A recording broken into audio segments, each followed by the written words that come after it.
नमस्कार। मैं अशोक जरोटी। सभी भाई बहनों का चैनल पर स्वागत है। सुप्रीम कोर्ट ने बंगाल में चूड़ी कसनी शुरू कर दी है और गृह मंत्री ने भी चर्चा की है कि जहां जहां पर भारत और बांग्लादेश के बॉर्डर पर फेंसिंग नहीं है, जहां पर टनल है, वहां पर सांप और घड़ियाल छोड़े जाएंगे घुसपैठ को रोकने के लिए। और सुप्रीम कोर्ट ने भी कड़े निर्देश दिए हैं और टाइट कर दिए चूड़ी टीएमसी की। सुप्रीम कोर्ट ने कहा है कि जितने भी नेता है ना बंगाल के, जो टीएमसी के हैं या और भी कोई नेता है, उनकी सिक्योरिटी विड्रॉ कर लो।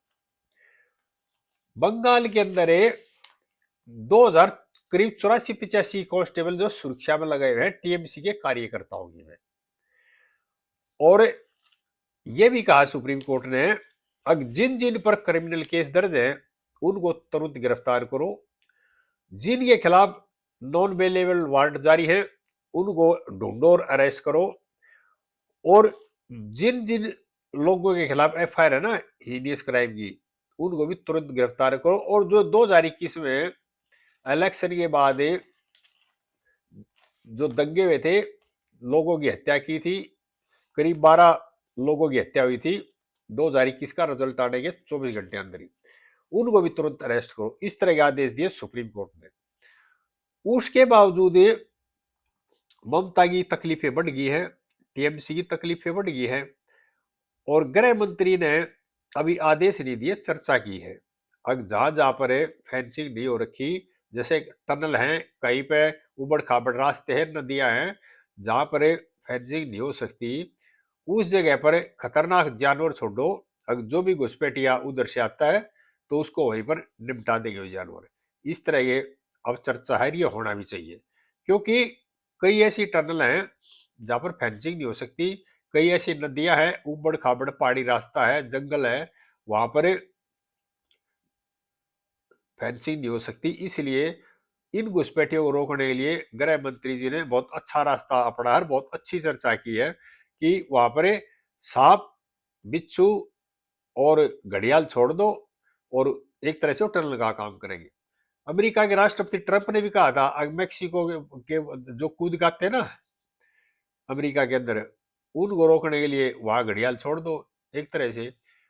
और ये चर्चा शुरू हो गई है देश के सरकार के अंदर। और सुप्रीम कोर्ट ने बहुत जबरदस्त झटका दे दिया टीएमसी को। क्यों? क्योंकि टीएमसी के जो कार्यकर्ता थे, टीएमसी के जो नेता थे, वो तो रहते थे सिक्योरिटी प्रूफ, एक एक आदमी के साथ दो दो आदमी लग रहे थे सरकार के आर्म के साथ में, और उनको किसी चीज का डर नहीं था। अब उनकी सिक्योरिटी जैसे विड्रॉ हो जाएगी तो उनकी गुंडागर्दी भी खत्म हो जाएगी। वो क्या था, सरकार का सहारा लेकर, फोर्स का सहारा लेकर के गुंडागर्दी करते थे और दंगे कराते थे, इस तरह की बातें करते थे। जब उनके साथ सिक्योरिटी नहीं रहेगी, पुलिस नहीं रहेगी, तो उनके अंदर खौफ और भय देखना फिर क्या होगा। और गृह मंत्री जी ने बंगाल के हालात को देखते हुए 2,500 पुलिस फोर्स है ना, जो सीआरपी बीएसएफ वगैरह, वो डिप्लाई करी है बंगाल के अंदर। और जैसे ही सुप्रीम कोर्ट ने कड़ा रुख अपनाया, सुप्रीम कोर्ट ने देख लिया हालात वहां के और चूड़ी टाइट करनी शुरू कर दी और ये कह दिया सबकी सिक्योरिटी विड्रॉ कर लो। जो जो भगौड़े हैं उनको ढूंढो, उन पे इनाम की घोषणा करो, उनको गिरफ्तार करो। और जिन जिन के खिलाफ ही केस दर्ज है ना, तमाम को अरेस्ट कर लो और बंगाल के हालात अपने आप सुधर जाएंगे फिर। और उसके बाद बंगाल के अंदर खलबली मच गई है और ममता को डर है अपनी सत्ता जानेगा। क्यों?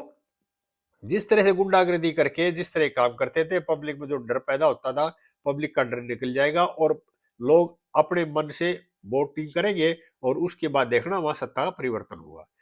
जिस तरह से दिन पे दिन बेशर्मी काम कर रहे थे और अपनी जो करतूतों को और घिनौनी करतूत कर रहे थे, उनको इसी तरह की जो शर्म नहीं आई और दिन पे दिन घिनौनी घिनौनी करतूतें करते जा रहे थे।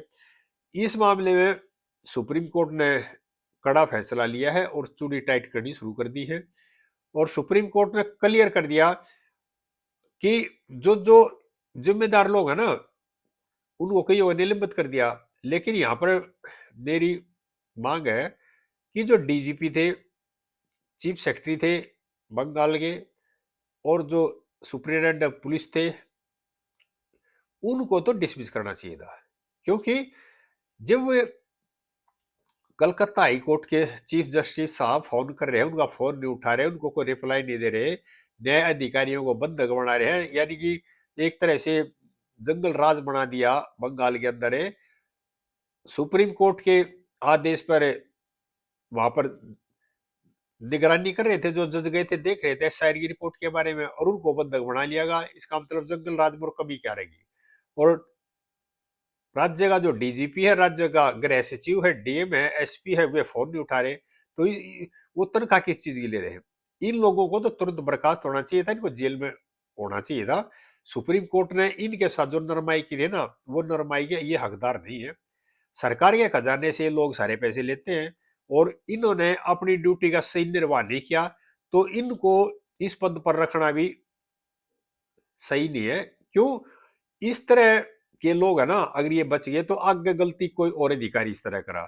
सुप्रीम कोर्ट ने इस मामले में लकीर खींचनी चाहिए थी, और एक मिसाल काम करनी चाहिए थी।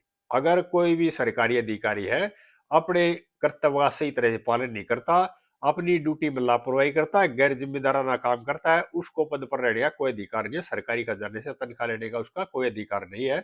इस तरह के अधिकारियों को तुरंत बर्खास्त करके उनके खिलाफ मुकदमे दर्ज भी होने चाहिए। क्यों? जिस तरह से कई घंटे तक 7 जजों को बंधक बनागा, और जिस तरह से व्यवहार किया, और जितना जो उन्होंने दुख झेला, जो पीड़ा झेली है उस टाइम पे, जो भय था उनके अंदर है। क्यों? भीड़ का कोई मोटिव नहीं होता, पता नहीं कहां से कितनी बड़ी घटना को अंजाम दे सके थी। और उसके जिम्मेदार कौन लोग हैं? जिनके कंधों पर सुरक्षा का भार था, शांति कायम करने का भार था, उन लोगों ने अपने कर्तव्य का सही पालन नहीं कियागा, और सरकार से मोटी मोटी तनख्वाह ले रहे हैं। तो उन लोगों को पदों पर बढ़ने का कोई अधिकार नहीं है। और यही कारण है, इस तरह के लोगों को जो ढीला छोड़ दिया जाता है, इनके खिलाफ कार्रवाई नहीं होती ना, तो इस तरह की जो घटनाएं बार बार दोहराई जा रही है। सभी भाइयों से प्रार्थना है, इस वीडियो को आखिर तक देखें, और ज्यादा से ज्यादा भाइयों को शेयर करें। आगे इस तरह की बातें फिर करते रहेंगे। जय हिंद देशवासियों।